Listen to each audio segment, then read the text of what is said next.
What are you wearing? A Canadian tuxedo. Canadian. I'm a hockey player. Let's go Blues. Let's go Blues. Let's go Blues.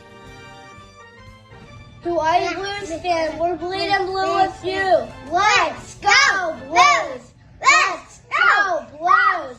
Let's go Blues!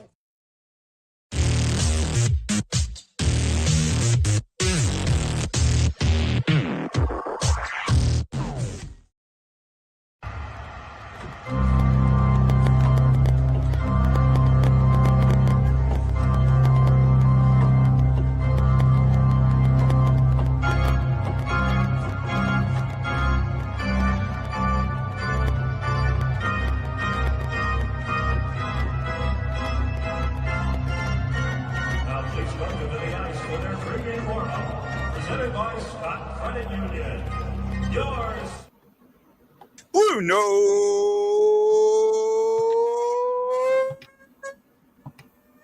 Fan Report.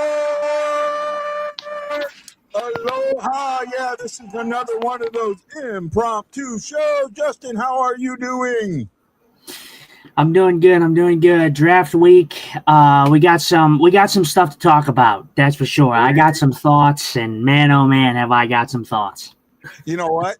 I this is on me. We talked about doing the show, and I meant to set it up, and I ended up laying down, and I fell asleep harder than I thought I would. This was my intro for today's show. Are you ready? Because I know you didn't get to see it, so I want to read this. And it goes, Walt in the hall, Brady to Florida. Guy and Justin disagree. Oh my. I thought you would find that funny. And then the other one. Are you ready to be Shockey? Hey, Shock, how are you doing, big guy?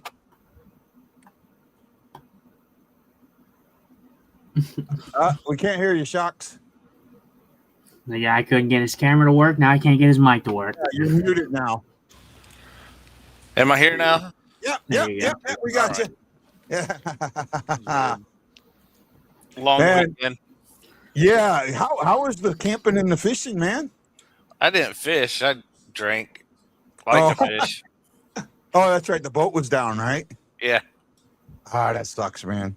I started, there's this thing going on, and I know this isn't Justin. We'll get to hockey in a second. There's this thing going on with this little bitty ugly stick, the 36-inch one. I forget the name of it, like viral, what you can catch with it. So someone started that fishing contest here. So I bought one yesterday and was out near the Marine Corps base and was catching these sturgeon fish with it. Man, that was fun. That was fun. Then they go. I missed a big one. He took that line and snapped it on me. Yeah. No one was having luck this weekend. Yep. Water was high, and they shut down. We are having. Oh, go ahead, Justin. Sorry. Oh no! I know you guys can continue talking. I just want to make sure that we're hitting the what's ups in the chat, just so they're not leaving. Be honest. Just so you know, and I don't pay as much attention to the YouTube guys because if I don't know who they are, I kind of stray away because I'm afraid of getting what's happened to me in the past. So, well, yeah, as long as they're not making, this one just says sup. As long as they're not making a bad comment, then of course, but they're not making a bad comment. So I just because so many of them have titles that are not. This guy uses at least somewhat of a name, but the ones that don't use his names at all, I just kind of bypass them unless they've talked to us before. So, the reason I asked you on today, Shock, is because I know you know Walt pretty good. I haven't had the chance to meet him, believe it or not. I know that you've met. Well, I say pretty good, but you've met him more than once. Yeah, I've been yelled at him by him. Today he goes in the Hall of Fame. There's still some I heard complaints about it. The Hall of Fame, I don't remember everybody. 2 goalies, 2 forwards, and Brian Burke, who was a female who they've been putting in every year now. And then Brian Burke in the builders category. Was he a GM or a coach? I don't remember. A GM, I thought. Yeah, Brian Burke was a GM, right? But Yeah. I think it's cool that Walt's going in. It's well deserved. I mean, 500 goals, American with 500 goals, that should be like an automatic. That puts him in the top 50 goal scorers in history. Yeah. You know, and you know, he didn't win a cup, but he still had a great career. He saved. I think he went to Atlanta for a while, and helped like rejuvenate hockey there. And then he went to Phoenix and helped rejuvenate hockey there a little bit. He helped with hockey here in St. Louis. I think he ended up on the Blues twice, 2 or 3 times. I think twice. Right. I know he got traded and then turned around the next year and signed right back. Yeah, I know Wait was back and forth too at the same Yeah. time. But Pekka Rinne's going in, no cup. Yeah. Carey Price, no cup, going in. So, Justin, I'm kind of the fact that they put 2 goalies in. Does that surprise you? Normally, goalies are like quarterbacks in the NFL. One will go in. Rarely will 2, unless like super names. And Pekka Rinne doesn't. I mean, he played the majority of his career. Go ahead. No. I think it is rare to have 2 goalies in there, but I don't look at too much of the team that they were on. Yes, Pekka Rinne didn't have a Stanley Cup ring or anything like that, but I look at him like this. He was a very good goalie, man. I mean, if he had any inkling of a competitive team when he was, playing for the Predators, it would have been a different story. But I think it's well deserved. I don't know if it's of the upper echelon of guys that you would possibly see in that category, but I do get what you're saying about seeing 2 goalies come in. Usually you maybe see the 1, but the 2 is interesting. I'm terrible at spelling names, so I'm not pulling up his hockey reference thing there. It just should be Pekka, P-E-K-K-A, and then I think it's R-I-N-N. Yeah, I got it now. Did he just play for the Preds? Yeah. Right, he just played for the Preds. He just played for the Preds, but again, like I said, I kind of look at. I think that's the thing you got to kind of look at in the league is you see these type of players play, and they can have great individuals careers, and I think that Pekka Rinne is in that he had a great individual career. He didn't play for a great Predators team, but I think if he had a competitive team in front of him, I think he probably had a good crack at a cup.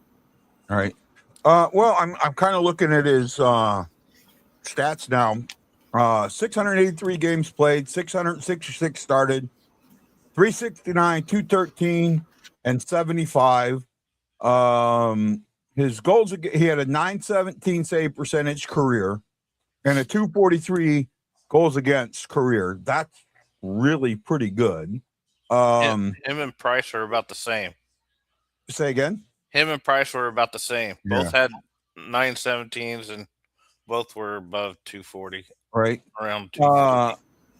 He all-star he was an all-star 1, 2, 3, 4, 5, 6,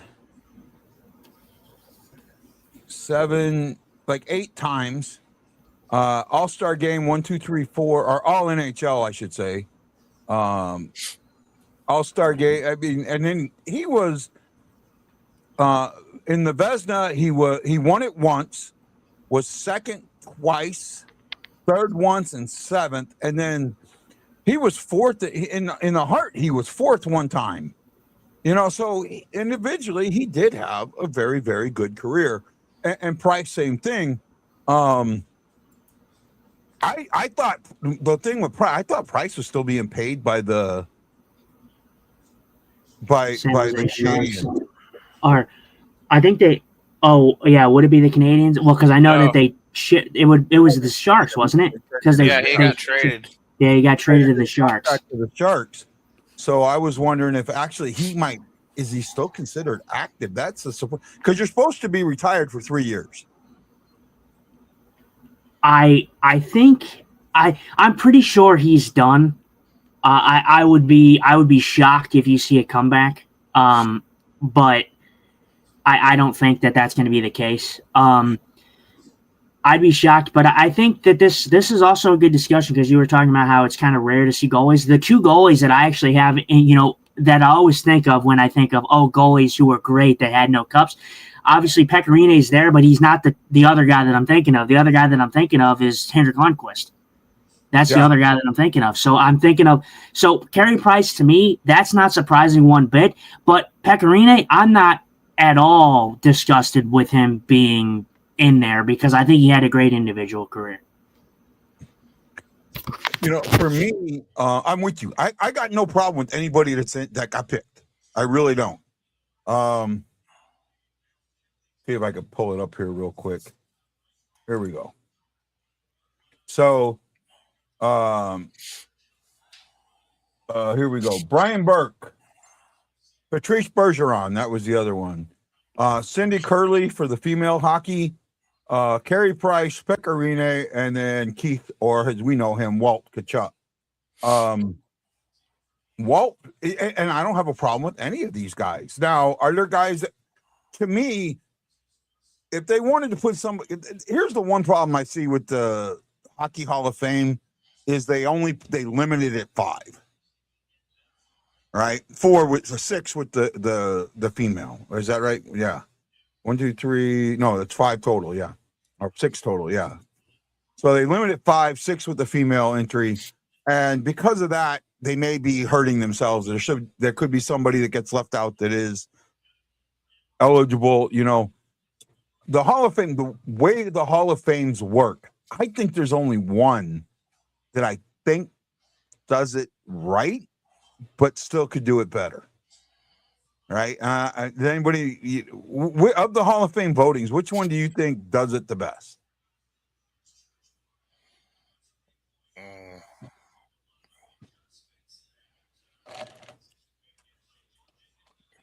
So I'm talking NHL, NBA. Actually, and there's 5 that I'm thinking of: NHL, NBA, NFL, MLB, and NASCAR. Because those are the 5 major Hall of Fames that I know of. And that their voting is like, how they vote. All I think of baseball. I feel like if you got to add 5 in there, I feel like it's got to be the outlier here, and it's got to be NASCAR, right? Because it's not anybody that anybody would be thinking of. No, actually, it's not NASCAR. I like what NASCAR does, but I think it's baseball. And the reason I think it's baseball is because they have so many that vote, right?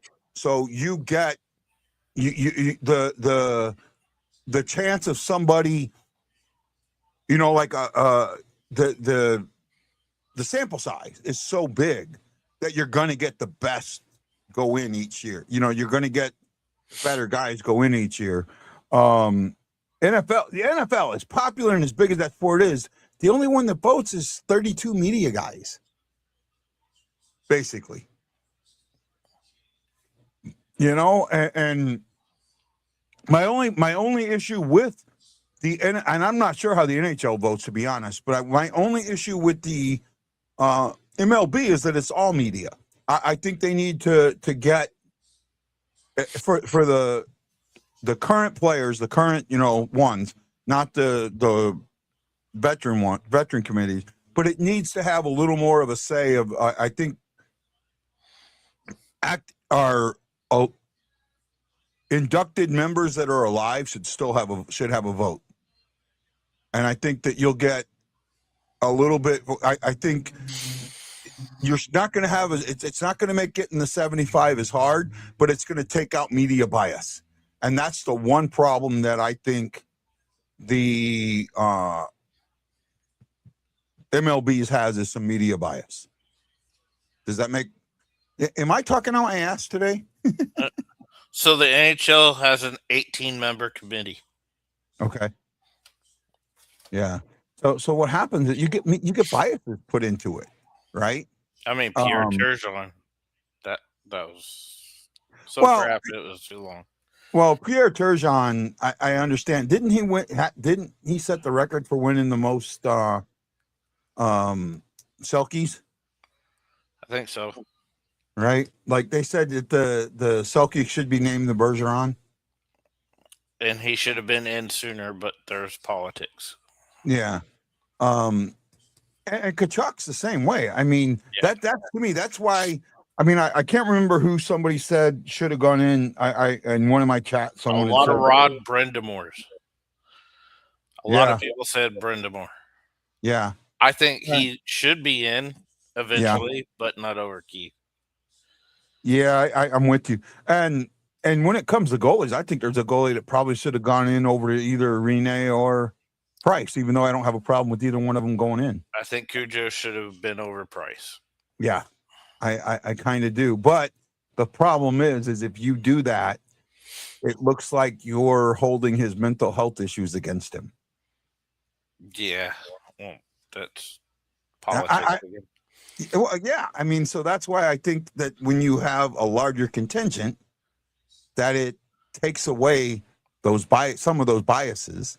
Everyone goes individual. Rene and Price have the Vesnas and stuff. Sorry, Cujo played with Wall, Broder, Hossack. He wasn't going to get an individual award out of that, but he still finished fourth in wins. Yeah, no, I'm with you. I am with you. I absolutely with you. The other big news of the day, and this is where, like, in the opening, I said that me and Justin disagree, right? And I think our theme song should be "We Just Disagree." Oh, by the way, I forgot to mention this. Not a couple months ago, Dave Mason passed.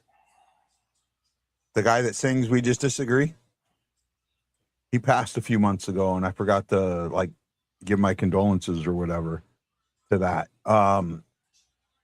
Brady goes to. I'm going to let you handle this one, Justin, and get your opinion out before I go with mine, because you have a much stronger opinion on this than I do, and I admit that.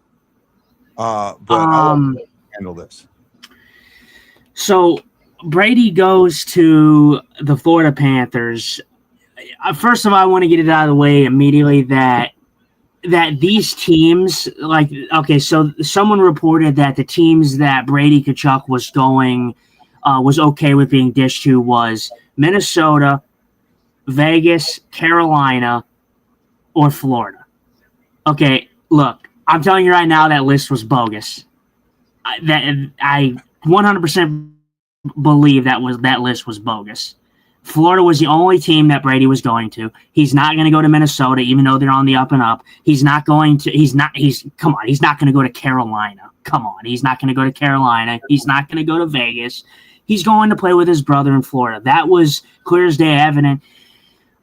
Now, the sentiment that I've had behind it is I'm not angry that he's not in St. Louis. I don't care if he's not in St. Louis. I think what Florida did was an overpayment. I like Brady Tkachuk. I think he's a good player, but it was an overpay, and a lot of Blues fans were so angry that Brady Tkachuk didn't come to St. Louis.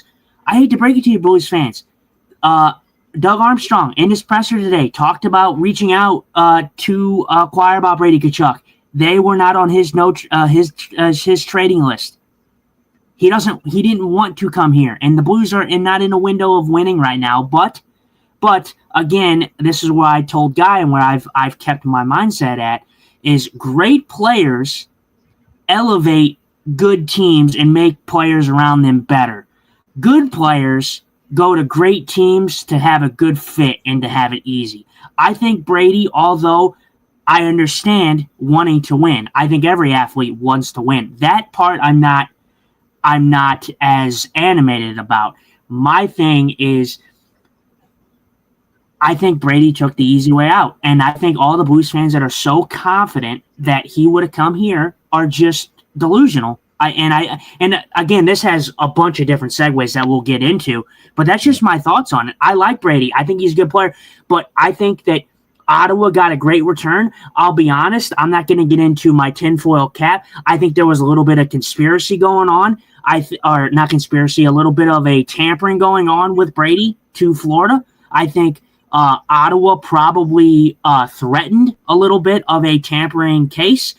Just if you guys remember, last season, 12 hours before the free agency market opened for Mitch Marner, it was reported that Toronto was going to make a tampering claim against Vegas. And then what ended up happening? Vegas ended up sending Nick Waugh to Toronto, and nothing came of it.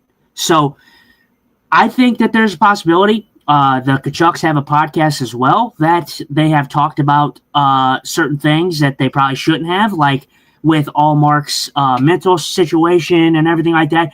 They were kind of laughing about that, joking about that. Brady's on that team. He said nothing. He didn't stick up for his team. He didn't stick up for his teammate or nothing. So I think that there's elements to this that people are missing. Shock, I know you have a unique understanding of this, so I want to let you go first and talk about this, and then I'll talk. Because it's not that I completely disagree with you, but I do disagree with some of what you're saying. Go ahead, Shock Man. I mean, of course, the podcast probably had something to do. We all knew if Brady was going to go somewhere other than Ottawa, stay in Ottawa, he is going to be with his brother. And I think his dad had something to do with it too. But, I mean, it's not the first time brother's been on a team. Yeah. And Brady's just sick and tired of Ottawa. I mean, he's sick and tired of Canada. Point blank. He doesn't like it up there. If he was going to Hurricanes was never going to happen. He's not going to be on the rival of the Panthers. That's just stupid. And with the Blues, like Brady's not going to come here until the end of his career, and Matthew don't want to come here at all. Yep. That's point blank. And I've heard it from one of those three. So yeah, I've heard it from one of those three too, and not the same one you heard it from. Yeah. Right. Oh, by the way, man, what do you think? I know it's hard to see, but can you see this? It's a ghost shirt. Yeah, well, it wouldn't be, but trying to show the emblem on it. Can you see it? No. It's a VFW shirt. Oh, okay. I finally got one. No, so Justin, I for the people that are upset that he didn't come to the Blues, it had so little to do with where the Blues were in their rebuild, retool, whatever you call it. Because Brady comes here, we are a contender. We are a conference level team. I strongly believe that. If we didn't have to give up all pick, if all we had to do was give up all picks, yeah, we're a cup level team. If we would have had to give up Kyrou, then not cup level, but conference level team. I think it's still though. I still don't like. That's fine to have that take, but that's fine. But my point is Brady didn't want to do that. He didn't say, okay, I can go to my hometown in St. Louis and play in St. Louis and really help these guys get over the hump and really make them a playoff team, make them a contender. No, I'm going to go and make it easy on myself and go to Florida. It had in a proven situation. It had nothing to do with that. It had, and they've said this since he came in the league. They wanted to play together. They said it at the All-Star game. That's all fine. Again, this is not about. Oh, I'm against the brothers playing against with each other. That's fine and dandy. But again, I'm not someone who is willing, first of all, to give up 3 first-round picks. It's an overpay. I think Ottawa got a good deal, and I think part of it was partially to do with how I talked about possibly being some tampering going on. I think Ottawa probably threatened Florida with a little bit of a tampering situation, and I think that Ottawa was able to sneak a third, probably first-round pick from Ottawa. I think that they got a great return for them. Obviously, the 2029 does nothing now because that pick won't be ready until, 2033? So it's useless now, but they're not done. The Ottawa Senators are not done. They're gonna flip those picks. They're obviously in contention for getting the big names. They're trying to go out and get Jason Robertson. They're trying to go out and get Dylan Larkin. Jordan Kyrie's been in discussion. Jordan Kyrie's not going to Ottawa. It's already been well documented that he's denied a trade there. It's not happening. So for Blues fans wanting Kyrie to go to Ottawa, not happening. Thomas, I still to this day, Thomas has been axed. The idea of Thomas being moved has been axed for weeks, and I still see people talking about Thomas being traded. Thomas is not going anywhere. Thomas is staying in St. Louis, and Thomas is the guy that you're building. I know that you're not saying that. I'm just saying from what I've seen on social media, I see all these fan bases, Ottawa, Edmonton, Toronto, Ottawa, Montreal. Dude, you're not getting Thomas. It's not happening. Yeah. So you can keep dreaming. And then again, a lot of them like, oh, we're going to give up 2 6th-round picks and a 7th for Thomas. Who says no? St. Louis, dumbass. Okay, look. If Brady came to, say Brady did come to St. Louis, say the Blues did trade say they did trade the 3 first-round picks, I do think it would still been an overpay. Because first of all, let me just point this out there. Brady Tkachuk's a great player. He's 26. He's getting, he's in his prime. He's just starting out in his prime. He still can be great. His body's kind of wearing down on him. He's a little slower. He's still physical, but the guy hasn't put up 40 goals. The guy hasn't hit 90 points in his career. So, and you're talking about giving 3 first-round picks to a guy that hasn't had 90 points in his carear, and he's 26 years old. So, I think he's a great player. What's up? He wasn't going to be that guy. Well, but he was the captain in Ottawa, so he's got to elevate his game somewhat. That's because Ottawa's just that bad. Well, the thing is with Canadian. First of all, the thing that's interesting is I think these Canadian teams are going to have to actually really look at who they're making captains. Obviously, I know you want to give the captaincy to the best possible option, but man, if you've seen over the last recent memory here, these Canadian teams give these American players the captaincy, and it's almost like it's too much to handle. I mean, you look at Austin Matthews; they're practically wanting him out of Toronto. I mean, you look at all Brady now in an American team with Florida. I mean, you see all these Canadian teams with these American captains, and it's like they don't live up to the to the pressure of the Canadian Canada media and the fans themselves. It's an interesting thought. I think you're. It's not that you don't have I don't know how to say this. There's something else involved in that I think weighs more than just that being a captain of a Canadian team. First and foremost, it's the taxes up there. The taxes in Canada, especially for guys in their tax bracket, kills them. I'm not saying Brady's not captain material. Listen to him when he was on Team USA yelling from the bench. He's a captain. Yeah. He's not a 40-goal scorer. Yeah. No, I'm with you. He's more of a. I'm not saying he's not a captain. I'm just saying I'm kind of going into a sub genre here of just talking about captains. How it's weird that a lot of American players seem to be captains of Canadian teams. That's all I'm saying. I'm not saying that Brady's not a captain. I'm not saying he's not a good player. And again, it's going to be a good subsection because everybody's talking about what the Blues should do, and everybody was so willing to throw 3 first-round picks at Brady to get Brady in St. Louis if they could. But again, they have some sort of massive issue with the Blues taking a chance on in a guy like Nico Hischier that I've talked about, Elias Pettersson, who I was initially a no on, but then I was like thinking about it more and more. What if a guy like that you could pay superbly less for than Kachuk, and the guy has proven to put up 100 points, 90 points in the NHL, and you'd have to pay less than what you paid for Brady. Campbell, here's the one thing. Here's another thing about Brady leaving.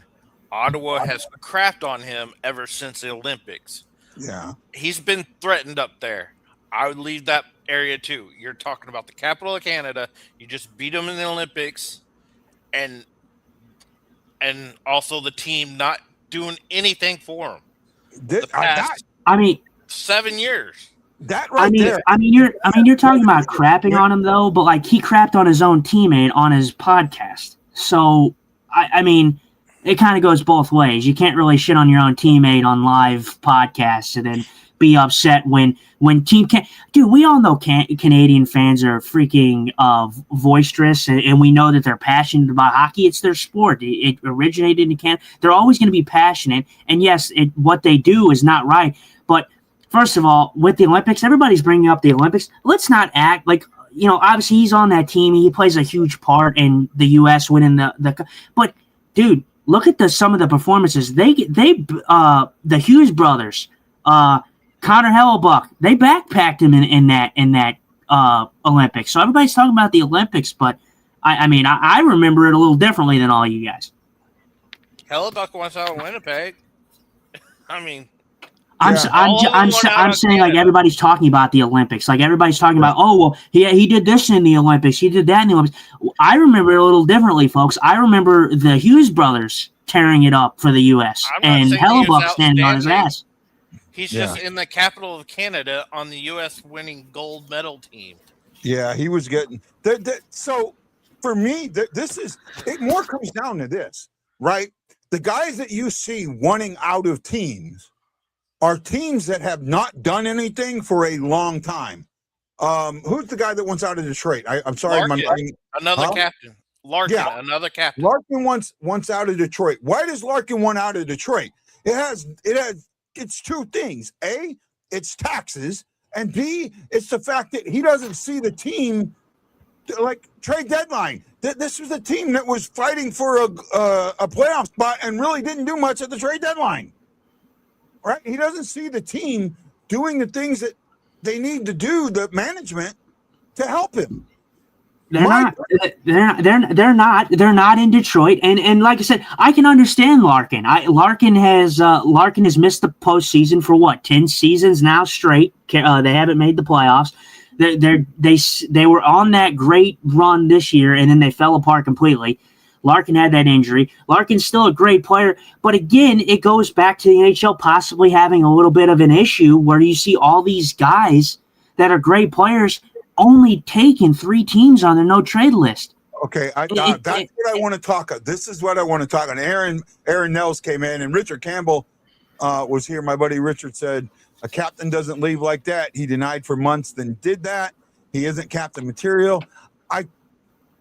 I'm not going to completely agree with you. I'm not going to completely disagree with you. I understand some of that. You say you lost respect for him. I understand that too. And then he's aware and says, well, what do you all disagree on? We're talking about it now. This is how I feel it should be. I've talked about no trade and no movement clauses before. I don't have a problem with them. I don't. First of all, anybody who's upset with no trade clauses, first, it's the GMs that give them out. Right? Players ask for them, but it's the GMs that give them to them. And the second thing is, if a player says, I want to leave, right, please trade me, then the list has to be at least 16 teams. That's a change in the CBA I would like to see. Or maybe I'd like that too. I would love that because again, guy, this is what I was just second before you started talking about this. You're having a massive issue. If that, like I said, the report that he was interested in the 3 other teams, that was bullshit. He was only interested in going to Florida. That was the only team that was on that list. Whoever reported that just reported a bunch of nonsense. He didn't want to go to the other 3 teams. It was Florida. In that case, what will 16 teams be? I mean, in Brady's case, Brady was only going to one team. Brady was going to one team. But I look at Larkin, and Larkin, Yeah, and Larkin wants to go to what? Minnesota, Vegas, or what? It was Florida, right? I think it was Florida. And now Florida's not going to happen. Minnesota's in their own cap hell kind of anyways now because there's some forwards that they're not probably going to be able to afford. Tarasenko's coming up. Dylan Larkin wants to go to 3 states that don't have a state tax.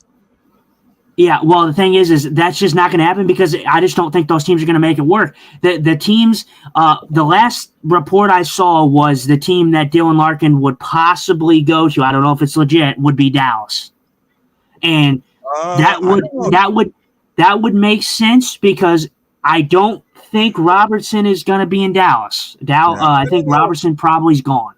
I don't know if Texas has a state tax. I know there's like 4 or 5 states. They don't. Nope. Okay, so that would add up. This might help the Blues because Missouri's trying to do the same thing. Well, there's an easy way around this state tax thing, and the NHL could do it without upsetting the apple cart. And it's simply this: if you're in a state that has a state tax, you get to go above the salary cap by the percentage of your state tax. Right? So that can account for the state tax. The problem is, and this is what a lot of people don't realize, the problem is that the way these guys pay their taxes is really funky, right? Because they pay half of their taxes in their home state, right? But the majority of them pay the other half in the other states and in Canada. Yeah, you got to pay for where you work. Yeah, right. It's a real funky thing. This came out during the NFL during the Super Bowl, and a lot of people got really, really wrapped around the axle and got their panties in a twist on this. Was the fact that the guy that won the Super Bowl, and I forget what the quarterback's name was, ended up owing the state of California more than what he got paid to win the Super Bowl. And everybody's, oh my God, California. My thing was, motherfuckers, don't you understand? The Super Bowl made $500 million, what was it, $3 billion, and they paid these guys junk. That's why. It had more to do with that than the other thing. It does. The state taxes have a lot to do with it, and there is a way around it, but it's got to be a sensible discussion, and unfortunately, it's too much of a political discussion to be a sensible discussion.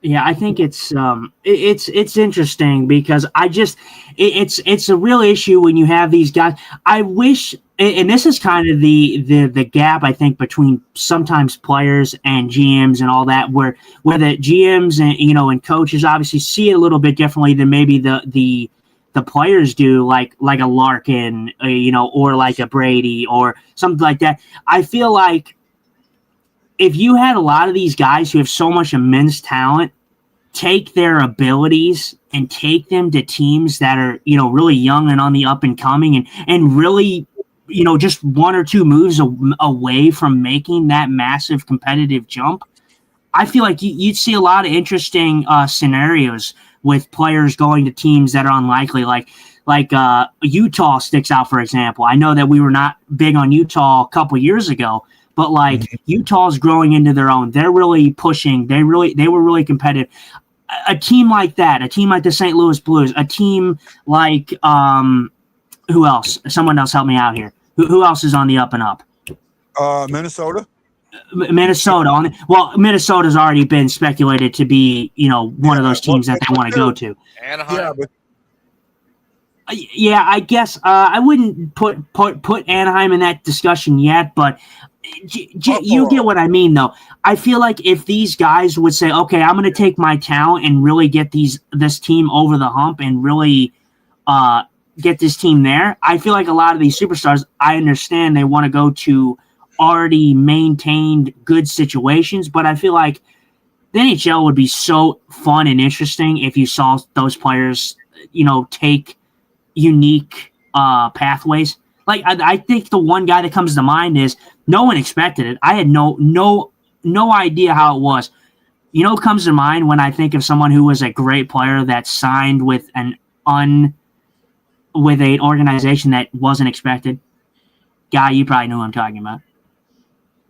Well, I mean, the only one, I mean, if you want to talk a great player that signed with the team that no one expected him to sign with, or at least get traded to, it's got to be Gretzky to the Blues. Okay, well, that's fine. Yeah, that's one instance, but I'm talking about something more recent. So this player signed for a team that no one expected him to sign for. I mean, obviously, it's a little bit different. I don't think this player was the caliber of, the guys that we're kind of talking about, but he was still a fantastic player.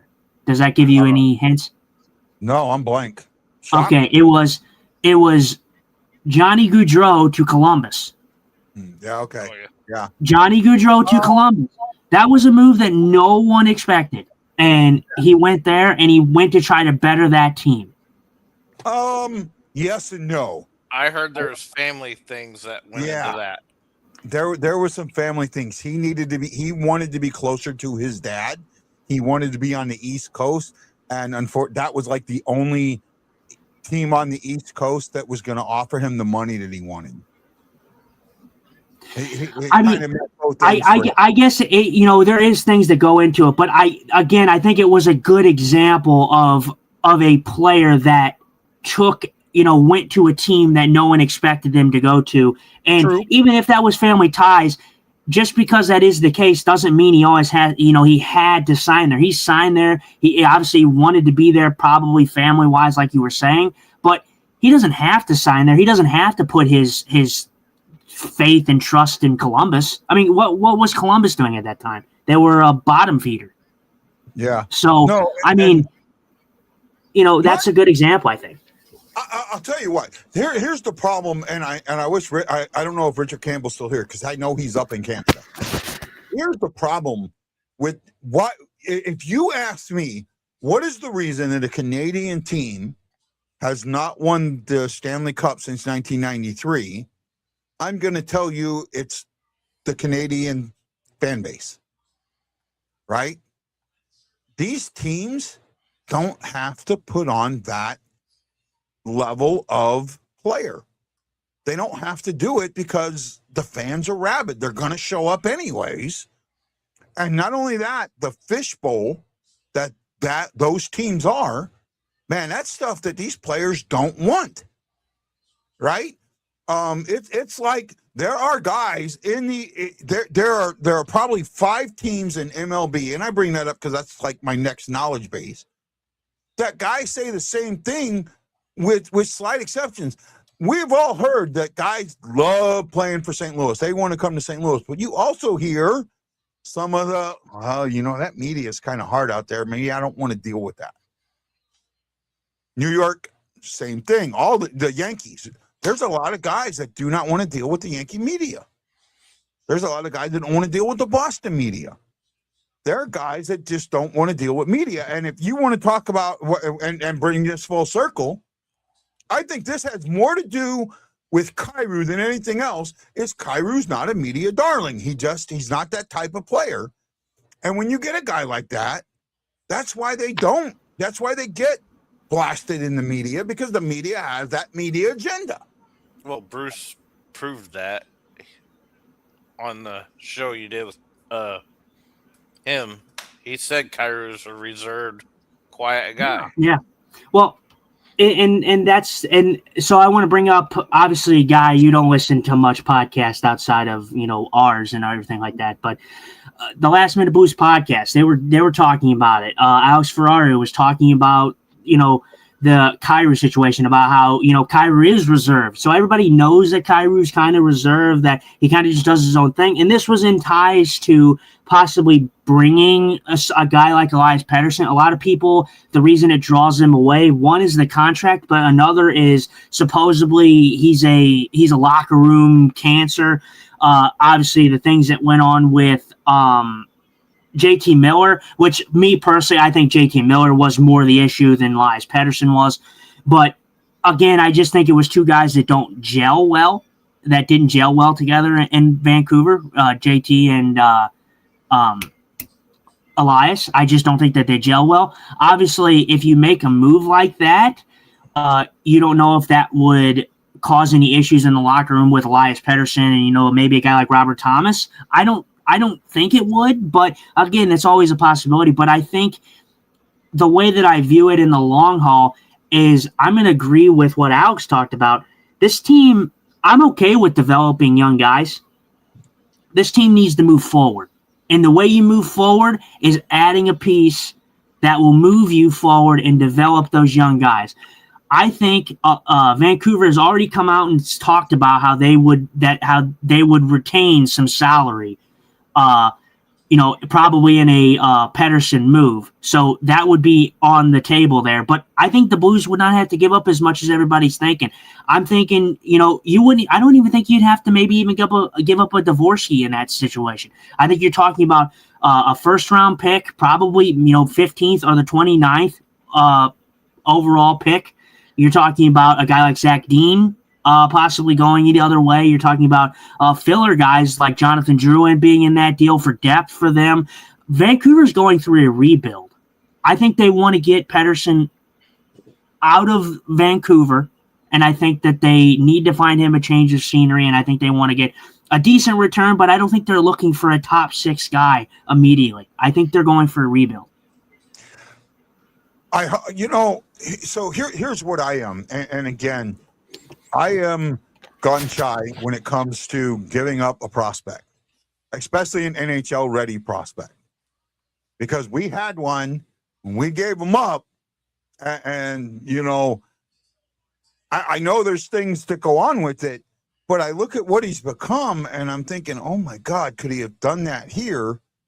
Or what if he did that here? And again, the question is, could he have done it here? And I don't know. But I'm gun shy. I don't want to give up Dvorsky. I don't want to give up Stenberg. I don't want to give up. Well, Stenberg was never in the discussion. Dvorsky doesn't even have to be in this package. We're talking about neighbors. I don't want to give up neighbors. Oh, I didn't say neighbors, did I? I said that you're looking at first of all, you're looking at the 15th overall pick. You're looking at the 29th overall pick. Either one of those. Hell, you could probably get away with even just the 29th overall pick if you wanted to, depending on what else you're sending over. The guys that you would be talking about sending over are a Lucas Fisher, a Zach Dean, who are still young, but they're secondary to this team, that they're not going to be on this team. You don't have to give up a Neighbors. You don't have to give up a Dvorsky to go out there and get Elias Pettersson. Guys like that, I'd be okay with giving up, and they go somewhere else and have an all-star career. I'd be okay with that. Tage Thompson, and I know everybody argues with me on this, I am still not happy with that trade. I know. Well, hold on. First of all, I thought we gave up way too much for Ryan O'Reilly. However, and I've always said this, I've asterisked it. I think two of the players we gave up was the other way, with Doug Armstrong saying, hey, if you want this deal, you got to take these two players. And yes, I understand that Tage Thompson was never going to get the playing time here that he got in Buffalo. But while he was here, he was showing flashes of brilliance that he was going to show, that he showed in Buffalo. And we had coaches then that possibly could have. We had Hitchcock at that point. And while Hitchcock wasn't great with young guys, he was with the guys that showed flashes of brilliance. And I do think that he had the chance to make that. Actually, no, we had at that point, no. We had Hitchcock. Oh, no, we had Yo. We had Yo that season. Hitchcock was already gone. We had Yo that season. So I don't know. I still feel that Thompson was the wrong piece to give up, but he might have been the only piece to make that trade happen. I get what you're saying. Well, Costin didn't do anything. So, Costin and Tage Thompson. Yeah, Tage Thompson. But again, like I said, I get what you're saying. That has been my point always. First of all, what most people don't understand is not every trade has to deal with somebody losing and somebody winning. Two teams can win a trade. Both teams won in that trade. You had the Cup for St. Louis, and then you had Tage go and he got his playing time well deserved because he played first line. He's playing first line minutes in Buffalo. He would have never got first line minutes in St. Louis. Would have never happened. So he would have never. He could have been something great, a complimentary piece. But the way that he broke out, he was able to do that because he had the ceiling and scale to do so in Buffalo. He wouldn't have had that here. I do agree. I do admit that. But he was, while he was here, starting to show flashes of genius, I guess. I think he was. I think he was as well. And again, if I look back on it, I think I love what he's done with his career. But again, I'm also going to preface this. I think he's outstanding as a player, and I think he would have been a great piece on this team. But again, it's a what-if statement. It's been so many years now. Where does this team end up if Tage Thompson is still here? Is Tage Thompson the player that he is now? Has he developed? The Blues, you're looking at, the course of trajectory is off. You probably wouldn't have guys like Holloway, Broberg. Things would change if if things like that would happen. So it's interesting to think about. But yeah, I do get what you're saying. No, I do understand. Hindsight's 2020. I get that. I just feel like we gave up too much. If you were going to give up pieces, I wouldn't have given up the draft picks. That's where, and we got lucky that it ended up being the 31st overall draft pick. Robert Morton, I have not seen Bob in a long time, says I traded in my note jersey for a Florida Cat jersey. What I would do. So what I was talking about, Guy, was what I would do is I would obviously have Vancouver retain some salary with ever how much that is. I don't know how much they could willingly do, but they would have to retain salary. I would say you'd give them, if you could get away with giving them the 29th overall first round pick, great. I would package Zach Dean in there. I would package a guy like Jonathan Drouin in there for depth. I would even package, or I would be okay if they packaged a guy like Matthew Kessel in there. He's still young. He's a defenseman. I think the fact of the matter is, I think what most Blues fans are missing here is you're not going to have to give up a haul for these guys. I think they're great players, but I don't think you're going to have to give up hauls like everybody thinks you're going to. I think you only are going to have to give up, maybe a first-round pick and then secondary prospects to get the job done, because a team like Vancouver is rebuilding. They're not retooling. They're not doing any of that. They're not looking to win now. They're looking for the future. We still have also 9 late-round picks, too. That you could absolutely. Yeah, absolutely. There's ways, but I just look at it like this because I've been a Kyrou critic. I've talked about how Kyrou's done this bad, but again, I am not in the camp of trading him for the garbage that I've seen. I'm not trading Jordan Kyrou for Mason McTavish. Not going to happen. Not going to happen. Not going to fly with me. I'm going to get Jordan Kyrou a center, or you could get a left wing or whatever, but I would prefer a center. You need a second-line center. Play him with Kyrou. Kyrou's shown that he can be great defensively. He's worked on that game so beautiful. His defensive numbers show it. I don't have to tell you. You could just go look yourself. His defensive numbers are great for a winger. Put him with a center that knows what they're doing and a solidified center, and the offense will come. Watch. I don't completely disagree with you. I do not completely disagree with you. I'm not. Here's my thing.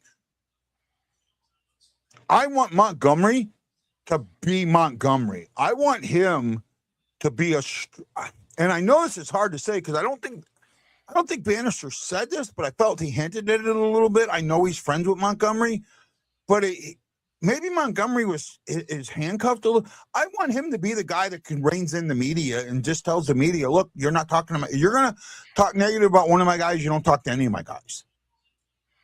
Right? If it's fair criticism, great. But if you're going to go over the top, no. And I think he needs to do that. And if EP 40, if Elias Peterson comes here and he is that type of guy, I want to make sure that the guys that could possibly be affected by it are insulated. You can only do that so much. I think that's the other issue. I think for me, because I look at it like, oh, sorry, Shockey, what's up? You can only insulate players so much because look, Vegas just lost a pick Mhm. because they didn't get media. Yeah, because they didn't let them eat. Yeah, it was an interesting situation there. I didn't really. I was like, okay, whatever. But for me, like I said, so what you'd be looking at realistically is you wouldn't have to give up Dvorsky. I know a lot of people. I know I've been talking about Dvorsky possibly being on the move to somewhere, and you could get something for him because I don't know his ceiling. I don't know if he's a second line guy. But the way I view it is man, if you first of all, I look at Elias Pettersson's. You can bring him up, guy. I don't know if you have it up. Pettersson has like 500 something games played in the NHL and has like 500 points or something crazy like that. I mean, he's productive. The man's put up 100 points in the NHL. If you put a guy like that with Kyrou, I sorely don't think we see another Jordan Kyrou repeat this year from a 40 goal, a 40 point pace or whatever he had this year, 40 something or whatever. But there's no way that the offense doesn't come with a guy like that. And then you can keep Dvorsky. Dvorsky's your third line center. If Pettersson is shaken up, why would I be upset with Elias Pettersson playing on the third line and having Dvorsky play second line? You're talking about so many different options, and then you have guys like out of Stenberg there. The way I view it too also is with Kyrou is would I rather have Jimmy Snuggerud and Justin Carbonneau, or would I rather have Jimmy Snuggerud, Jordan Kyrou, and Justin Carbonneau on this team? Well, Vancouver has 2 Elias Petersons on their team. One. I don't think they're related either. It's obviously the forward, So the center. So Peterson has, and I just pulled his numbers up. He has 545 games in the NHL, 199 goals, 507 points. Yeah, I'm with you. I do understand that. I just want to make sure that if you're bringing a guy in that's a possible cancer, that you're insulating the guys that could be affected by it, or you're helping change him from being that cancer. I think a Pettersson deal would be like what we did with New York and Tarasenko. I don't think you'd have to give up much for him. I don't think so either. We did give up a defenseman that I was not happy we gave up with. Who's that? Mikkola. Yeah, Nico Mikkola. Right? Nico Mikkola. I mean, yeah, he's a great complimentary piece. He's a great complimentary piece, but I don't know. He's not, he was never going to be a top pair guy. Okay, he's not a top pair, but he's a second pair defenseman that could have helped us, or even a bottom pair defenseman that could have helped us. I wasn't happy that he was part of that deal. I was not. And he's got a second cup. Yeah, but again, I also don't like living in the past. Everybody lives in the past with Pietrangelo, with Mikkola, with Tage Thompson. I'm tired of living in the past. The past is the past. Yes, they're great players now, but that's the thing. That's the deal of the business. That's the art of the game. You have to give up stuff to get stuff in return. It may not work out for you sometimes. But Mikkola, yes, he's a great piece. Yes, he's got 2 cups. He did it in Florida. Do you see the freaking team in Florida? I think freaking you could have put Logan Mailloux there and he probably would have won the cup. Yeah. I mean, that team's ridiculous. Right? Peterson would set back the growth of your team by 3 or 4 years. It depends on what you're giving up, I think. If you're just giving up a first round pick, a secondary prospect, and then filler guys like Jonathan Drouin, Matt Kessel, I'm doing that in a heartbeat. Pettersson, he's had 2 disappointing years, but he's 27 years old. He's still in the prime. He fits in to this core fine at 27 to play with Kyrou, who he can match pace with him easily. So I would. So with that, what is it? The 30th. We have the 30th pick, right? Is it 30th? 29th. I think it's 29th. No, it should be 30th. Or is it? Or is it the 30th? I thought it was no, I think it's the 29th. I think it's the 32 and 31 went to Vegas and Carolina. So Colorado would have been the next pick, so it should be 30. I'll look at it here real quick. I thought the last time I checked, I thought it was the 11th, 15th, and 29th. I thought, but I could be wrong. It could be 30. But still, they could do a few things. They could go out there and use that pick to 29. I'm surprised that it's 29. It should be 30, but okay, I'm wrong. I thought it was 30. You know why? It's probably would it be that because they got swept and Canadians didn't? No, it shouldn't. Okay, I didn't know. That's why the Senators got penalized, so they dropped down to 32. Okay, yeah, that is right. I did remember that. But Okay. yeah, the Blues could do a few things. They could either take that late pick and try to move up to, like you were talking about, to the sweet spot, to the 20th spot, 25. Yeah. They can move up there, or they could take that pick and package it along with, like I said, a Zach Dean, Matt Kessel, Jonathan Drouin. I like a guy like Bergen. I think he would be good on the bottom six, but even if they were interested in a guy like that, there's stuff that the Blues can do with that last pick, or they could use the 15th pick. If they use the 15th pick, Vancouver would not be getting as big of a return if it was a 15th, because it would be the 15th, maybe like a Zach Dean, and then maybe one other piece, maybe another late draft pick. Like you're talking about that, and then they would have, obviously in both deals, they would have to retain salary, would Vancouver. Well, that's the thing. I don't know if Vancouver can retain salary. Well, I think they came out and talked about that they would retain salary. Well, he's got so much time left because you can't retain salary if you're retaining salary, you have to retain salary for the remainder of the contract. And he's got so much contract left. I don't know that you can retain salary for that long. Well, and the way that I view it is even if they did do that, okay, let's just say the cap's going up. So I think your top six is going to be getting paid. You're going to start seeing contracts like that.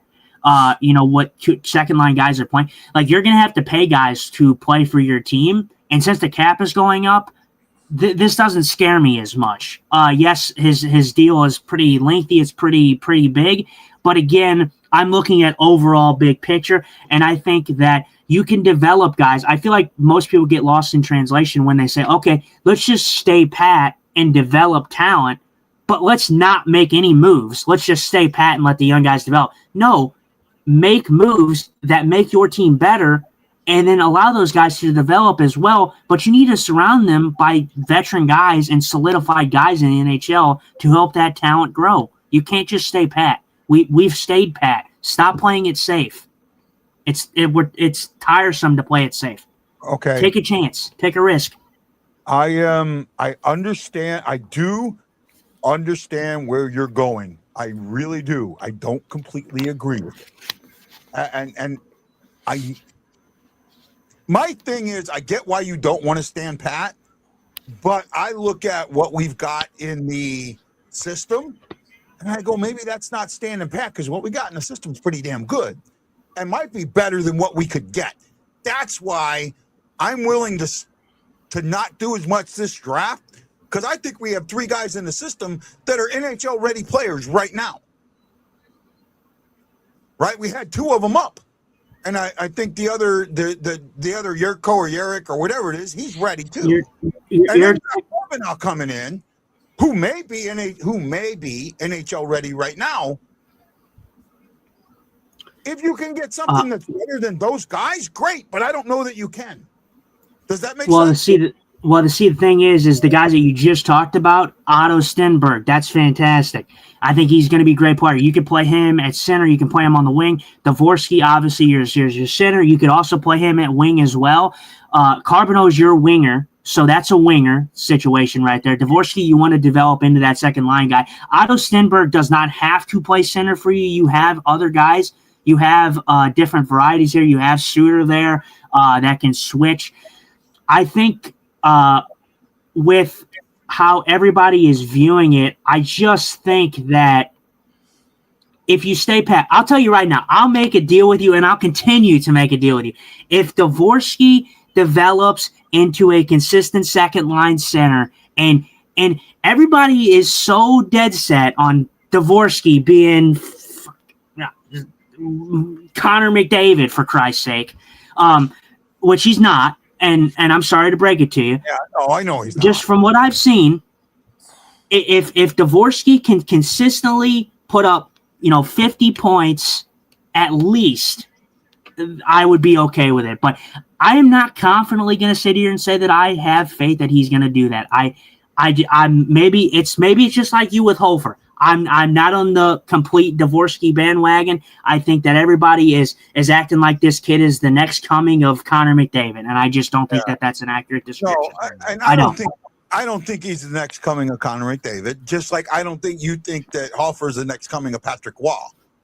I've never made that comparison, but I've seen people talk about Dvorsky like he's just going to be the greatest thing to know and demand. So yeah, well, I haven't. So that's what I'm.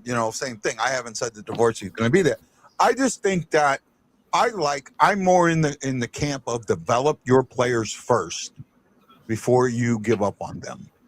And sometimes I did trades. If you really look at it, and I'm going to ask Shock this because Shock's probably how many trades really work out. I mean, a lot of cases, guys get how many. You get a trade. Look at the Ryan O'Reilly trade. Only one of those players is still playing for the team he was traded to. Shockman. Shockman. So, are you here, Shockey? Can you hear me? Yeah. Okay, so follow me here. Now, again, guys' dispute here is he wants to develop young guys.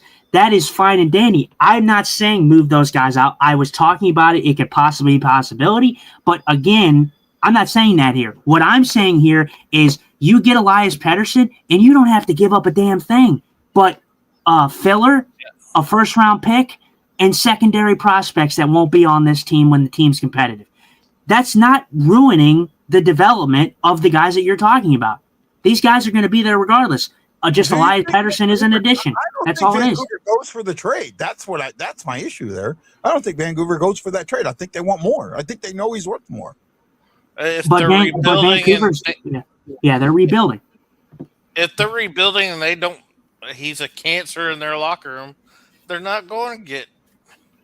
I'm not giving you $100 for a stale piece of cheese. Something you consider a stale piece of cheese. Yeah, no, I get it. It could be Limburger and worth $100, but if you're just saying it's stinky cheese, I'm not going to give you $100 for it. And like I said, I get what you're saying. They may view him as more, but what I'm saying is first of all, Vancouver is an absolute crapshoot. We've talked about that on this show numerous times. We talked about it in our preseason predictions. Vancouver is an absolute dumpster fire.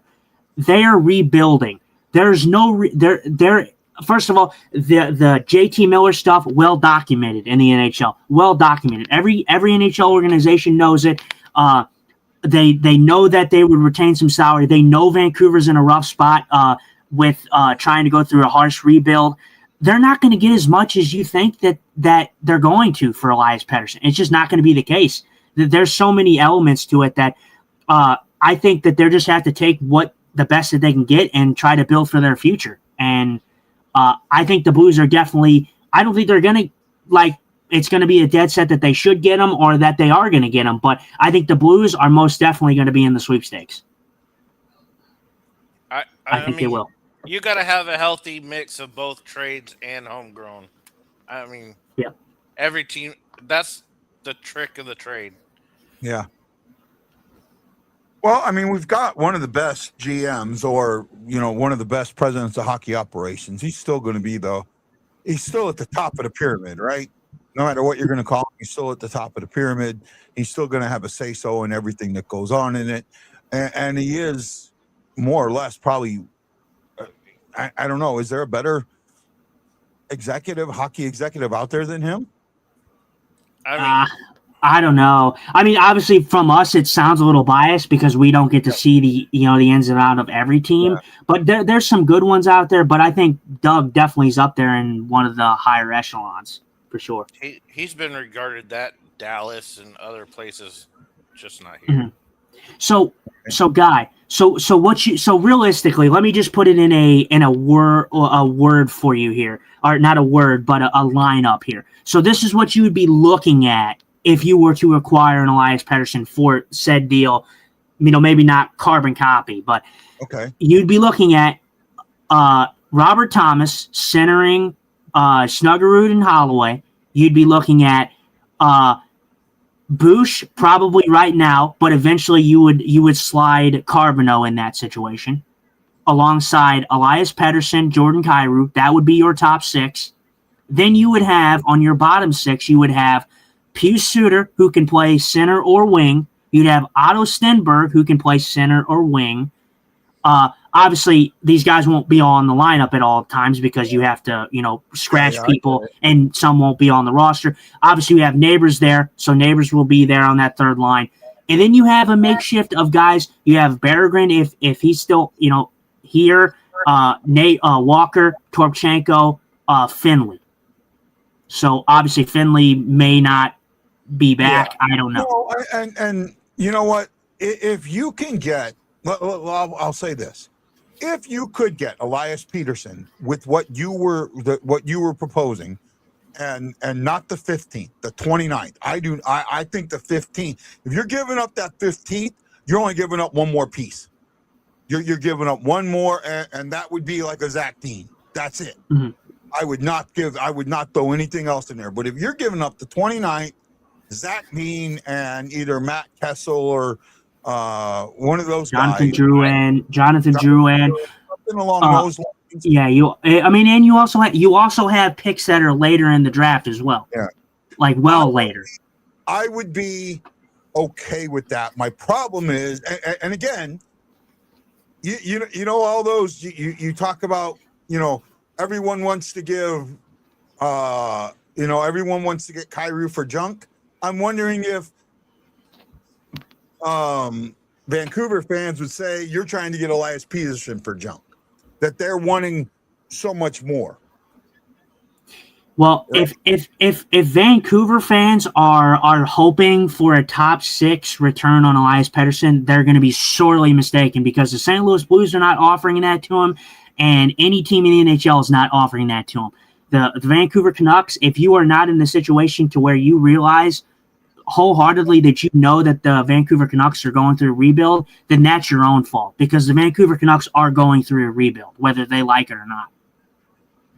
Yeah. Oh, I mean, they are going through some type of reorganization. I will admit that. AC Generator's going, I don't want either of the EPs, Vancouver's EPs. He says the center is a cancerous prima donna and the defenseman hasn't proven himself. I don't want Marcus Peterson either. He doesn't want any Peterson. Yeah. We're not getting Marcus Peterson. It would be Elias Pettersson. And again, people talk about this, talk about the cancer stuff. That's reported. Obviously, you don't know how that's going to be in St. Louis. You don't know if that was strictly the case. You don't know if Elias Pettersson was completely the issue. You don't know if it was JT Miller. You don't know the situation. You're not behind closed doors. So for anybody to talk about the cancer side of things, you don't know what happened. You weren't there. I'm sure people are calling Kyrou a cancer. I'm sure they are. Exactly. Yeah. I think a lot of people have a wrong. First of all, Kyrou gets a bad rap, and you've talked about this. We've all talked about this on the show. Kyrou gets a terrible rap for no reason. He's a guy that keeps to himself. But again, that's why. Guy, this is one reason I push for this so hard for the Blues is because I want them to advance, and I want Kyrou to stick it to every freaking doubter he has, and I don't think he does that with us just waiting on pins and needles. I don't think that happens. Here's a good. Oh, go ahead. No, you go.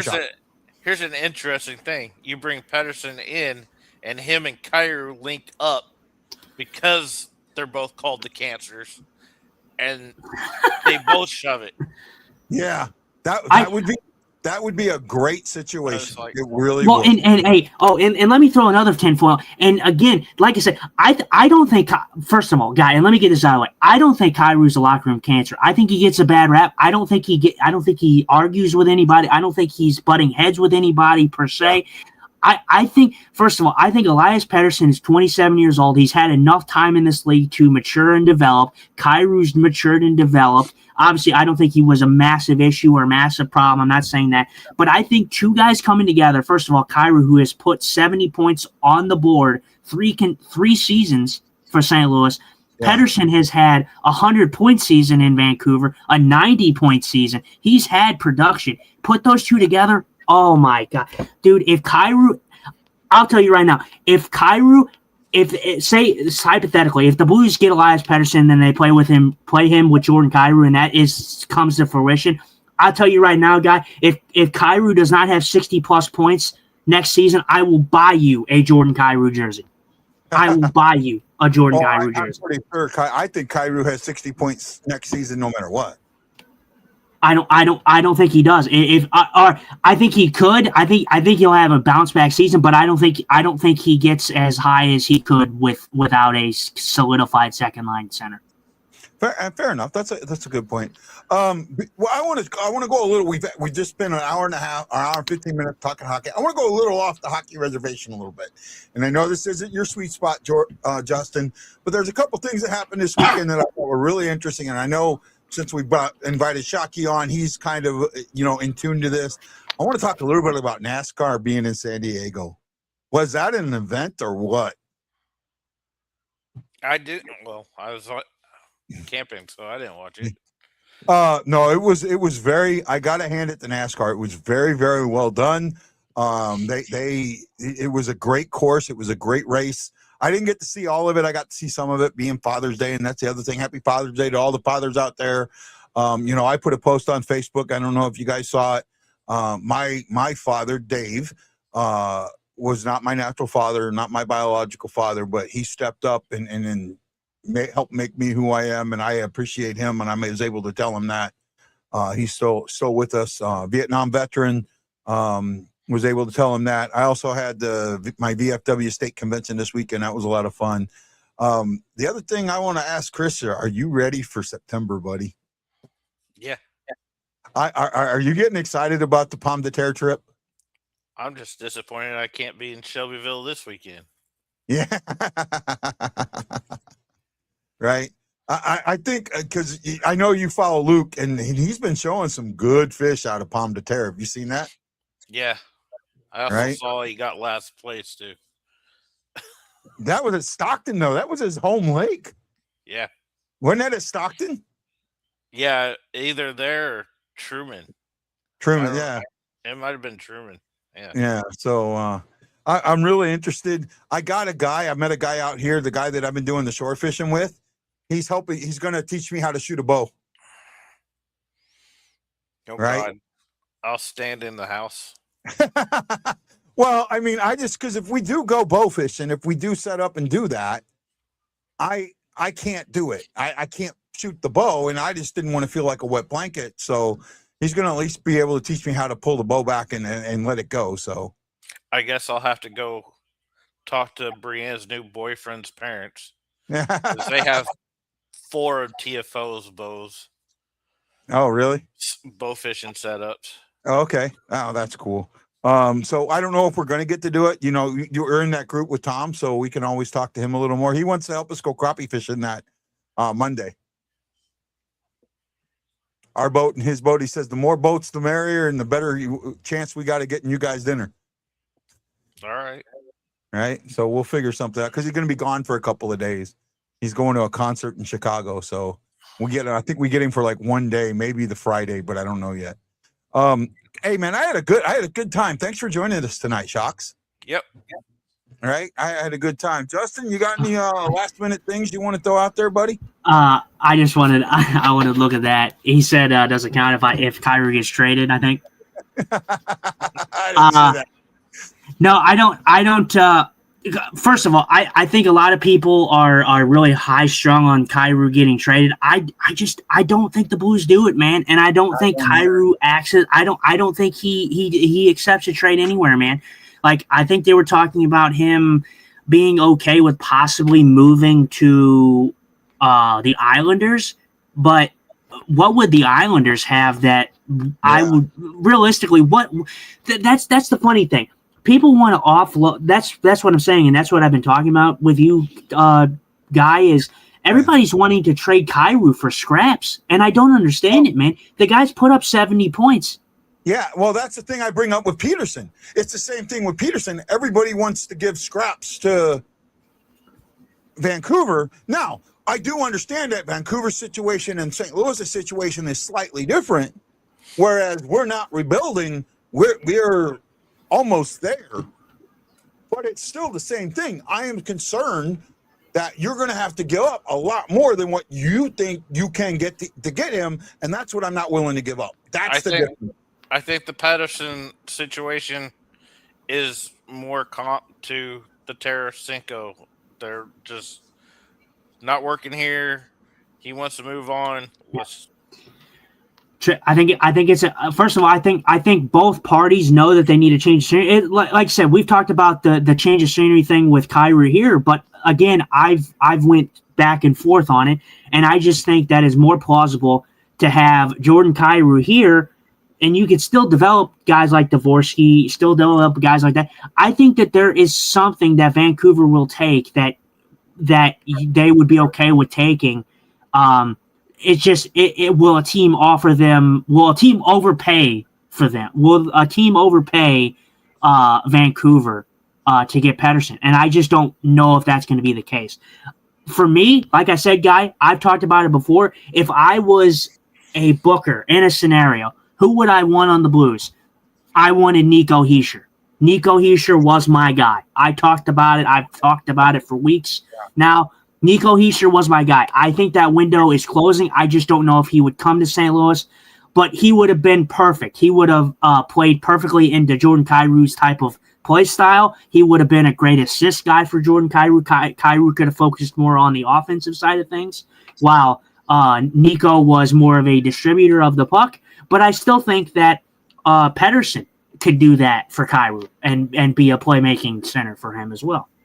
Yeah, I saw a thing, and I'm not going to call the guy out. He's not media, but he does have a pretty good Twitter following with him and somebody else. I know he had a podcast for a while, but that podcast went away. In fact, that's the Locked On Blues, the new one. They took it over from him. He keeps saying, well, I hate to break it to you, but St. Louis isn't one of those destinations. Well, the problem is the destinations has a lot more to do with other things than what people think. And I think that the teams that everyone wants to go to right now are the tax-free cities, the tax-free states. That's where they want to go, because they don't want to go from where they're at and to get traded and then take a pay cut. Right? And that's what happens in a lot of instances. Some of these guys get traded to some of these teams and take a pay cut. Right? Well, go ahead. No, I hear what you're saying. Well, and that's kind of the interesting thing in this one, and that could be the case with Pettersson, but that's the good thing about Pettersson being in Vancouver. Yeah. So he's not going to any situation that's not any different. He would not be taking a pay cut going from Vancouver to St. Louis. He would not. Right? Did you see this AC Generator quote, Shockey? What's the over-under of guy harpooning one of the boats with the bow? Does it include going through his foot first? Yeah. Right. Something tells me you're going to be really sunburned again. I will wear jeans this time. I will wear jeans this time. And I actually have a shirt now that's a fishing style shirt. That, long sleeve with the hoodie. One of the pelagic shirts that you see the guys that are out in the ocean use. I got one of those because I have been getting the burns are starting to get bad for me. So yes, I've been wearing that. Well, that's good. I'm looking forward to this. For those you don't know, I finally, it's taken me 4 years to talk you into this. talk something like that, right? Talk the wife into it. Into it. Yeah, but I finally talked Shockey into going down to a lake that I fished as a kid for a week. We're going to do a Monday to a Friday down there, not a full weekend, but we're going to spend a work week down there at the lake and fish a couple of lakes. We're going to fish Lake Pomme de Terre and I think Stockton are the two lakes that we've chosen so far, right? Yeah, All right. I'm not going out on the Ozarks.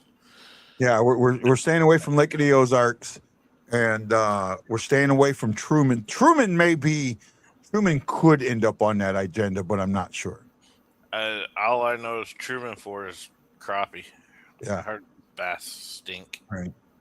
So yeah, we're both. We've been talking about it for a while now, and I'm looking forward to it. I still got to rent the cabin. I haven't done that yet, but because it's late in the season, I don't think that cabin's getting rented. I don't think that they're going to sell out on us. You know what I mean? Yeah. So I just hope I don't blow the motor up tomorrow. better not. Better not. And then I think he wants to steal his wife's car too. So The Jeep. yeah, you haven't told her that yet, though, have you?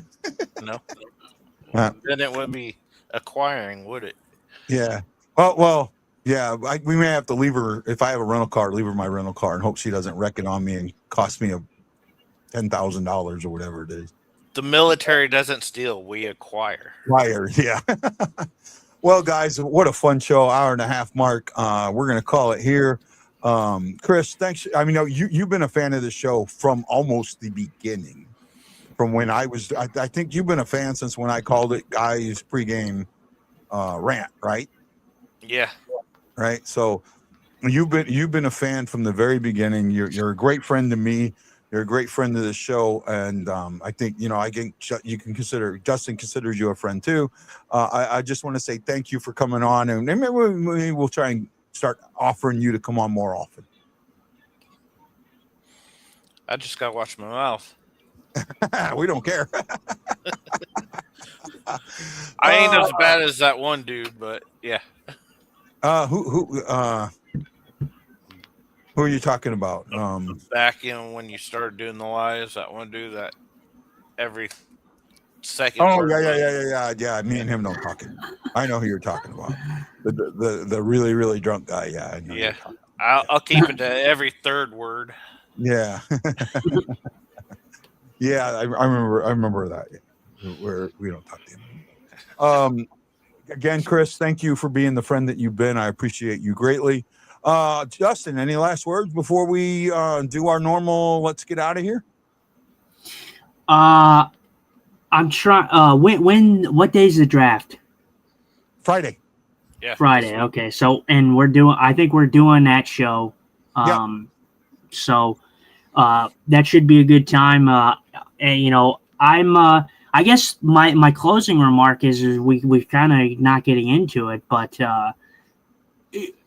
if you were the GM, what are you doing draft day? I'm calling San Jose. I'm seeing what they're willing to do. And then if they do, let's say they take the pick and they do pick Stenberg, I'm calling them back and saying, hey, I know you picked them.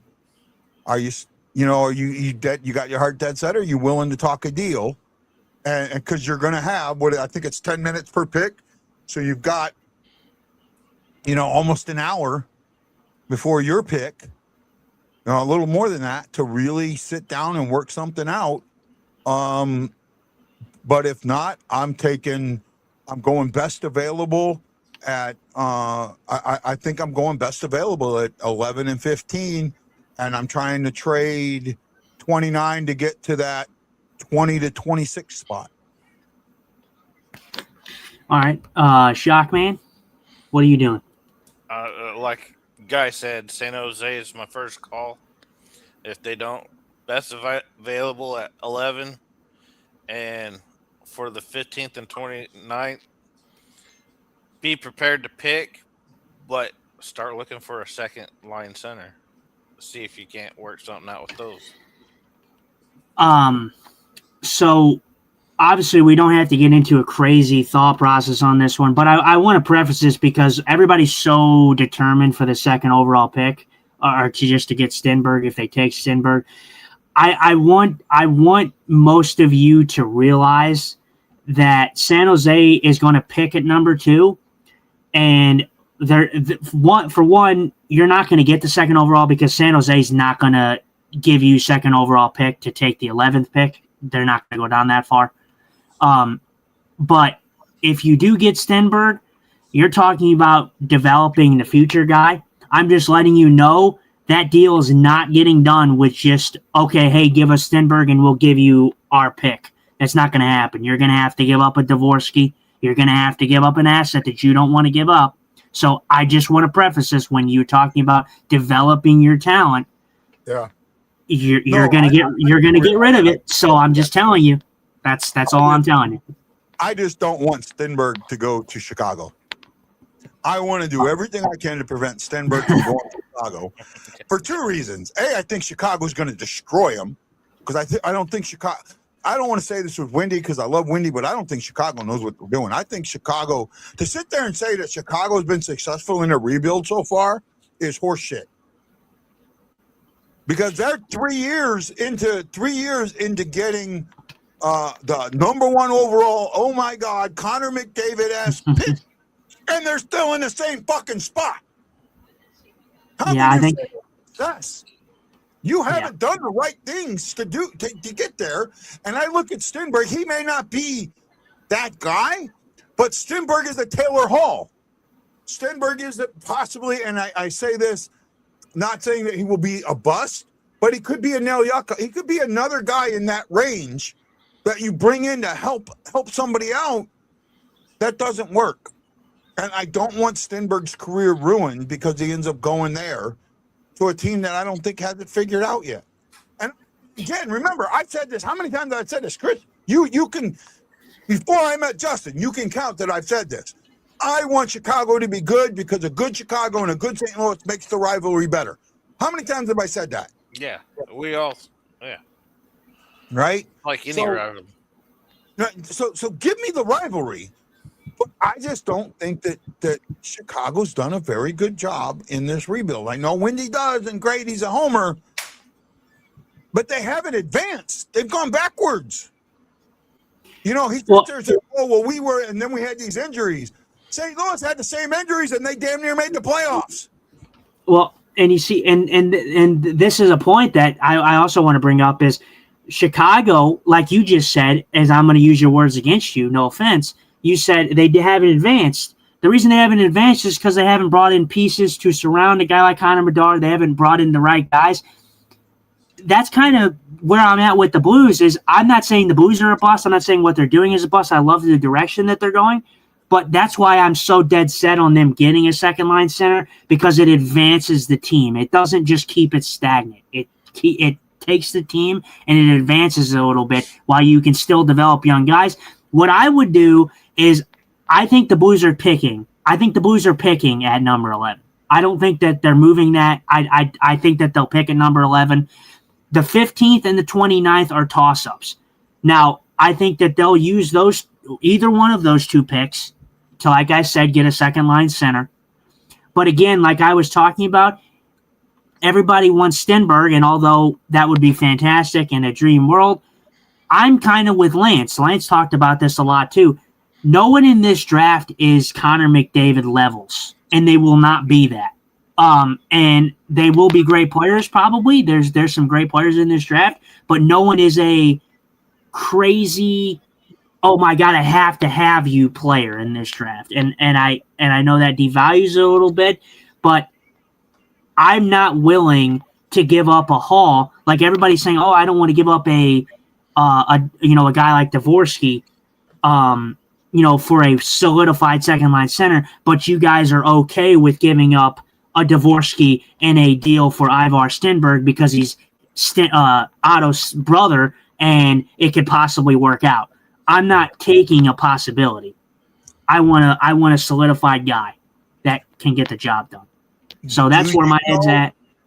The reason I want, I got to say this. I know I said we were going to close the show out. Joke's on you.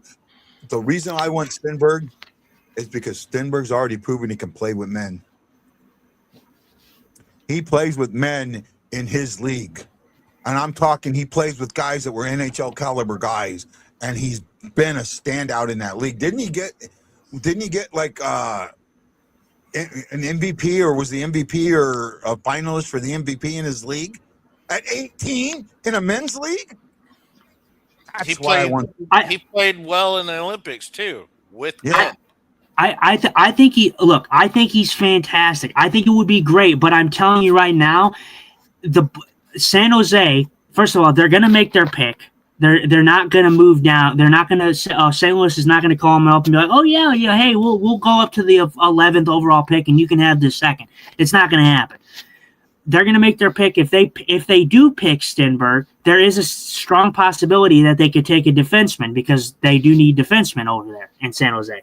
But if they take Stenberg, I'm telling you right now, you are not acquiring Stenberg without giving up something you don't want to give up. So, again, if you want Stenberg, that's fine. But if you want to play hardball, then you got to play hardball. You can't, pardon my language, you can't puss out when they say, okay, I want a Jake Neighbors. Okay, I want a Dvorsky. You can't puss out. If you want Stenberg, then you want Stenberg. I think San Jose wants picks. They got their superstar. Yeah. They need guys to play with. I would give up. Here's what I would give up: 11, 15, and either one of the Yurkos. Right?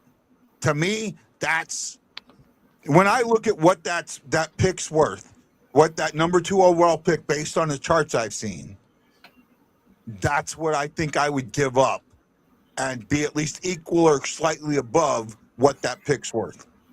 And I think that gives them the 2 top-end picks they want, and it gives them an NHL-ready player to go on right now, a guy that they can bring in and start playing right now that may not be playing right now in St. Louis. Well, first off, I will say Adam Yurchak is not moving. They're not moving Adam Yurchak, and Adam Yurchak is not moving because he's the best defensive prospect the Blues have. You don't trade your best defensive prospect. That's the only defenseman that the Blues really have in their pipeline when it comes to prospects. They're not gonna move Adam Yurchak. I think it's Yurko or whatever.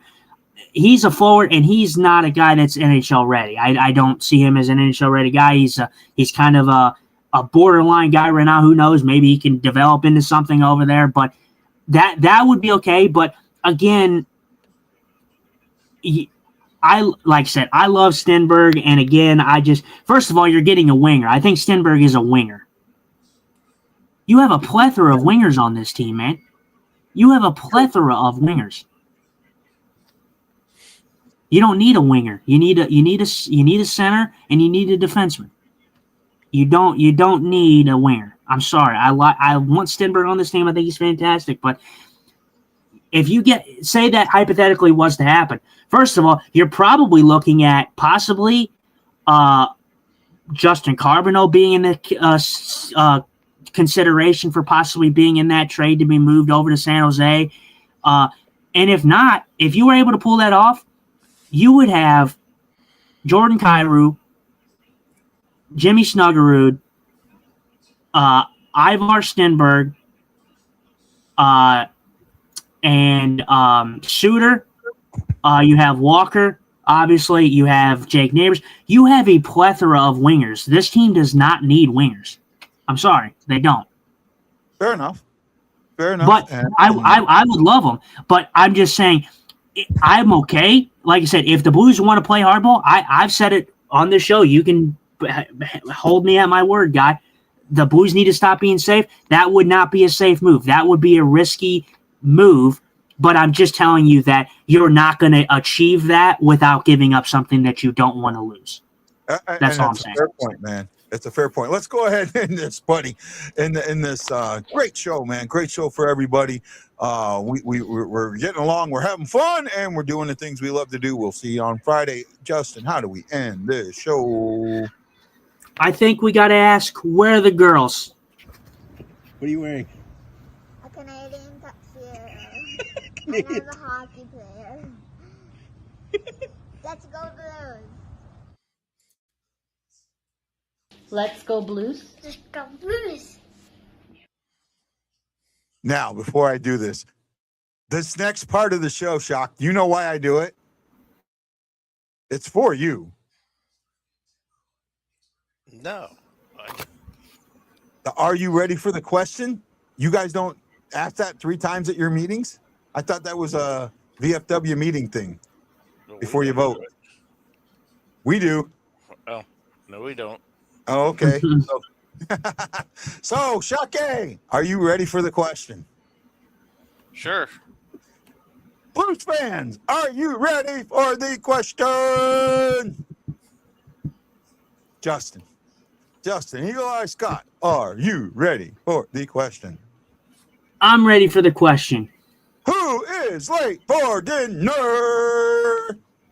The plates are as clean as Shockey's bald head. Where are the boys? Where are the boys? Mighty Blues fans, we're bleeding blue with you. Let's go Blues! Let's go Blues! Let's go Blues!